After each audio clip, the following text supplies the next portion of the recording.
दुलाराय बर' फरायसा आफादनि जे बोसोरफ्रोमबो खुंबोबाय थानाय जे गोलोम बोथोरनि बेसेन नाङै फोरोंथाइ बादा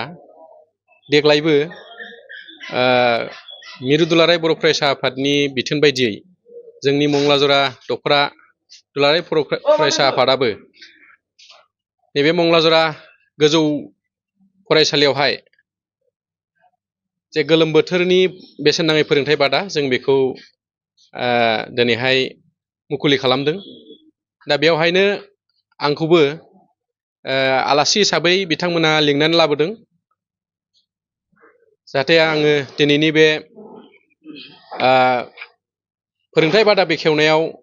फरायसाफोरजों जेन' मोजांथार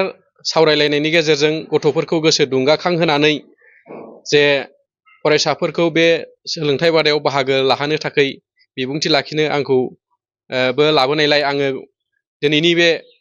हाबाफारियाव जोंनि थाखो 9 आरो 10 आव फरायबाय थानाय जोंनि नैबे मंलाजरा हाइ स्कुलनि फरायसाफोरजों मोजांथारै सावरायलायनायनि गेजेरजों मोजांथारै बिबुंथि लाखिलायनायनि गेजेरजों दिनै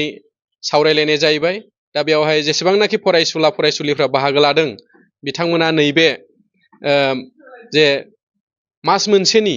जे फोरोंथाइ बादा गरम बन्द'आवहाय दा बेवहाय बिथांमोना मैखोमै बाहागो लानानै गावसिनि सोलोंथाइखौ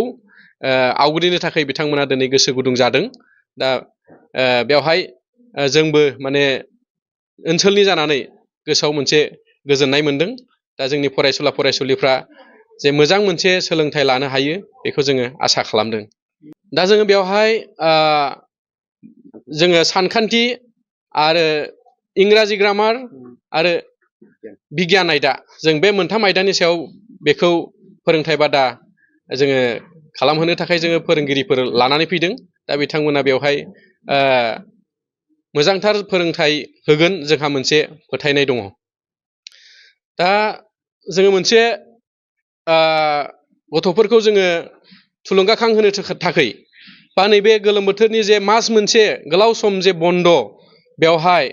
माने न'आवनो ओरैनो थानानै गोदाव सोराव समखौ बारहोबाय थायालासे जोङो नैबे जोंनि फोरोंथाइ जे बादा बेयाव फैनानै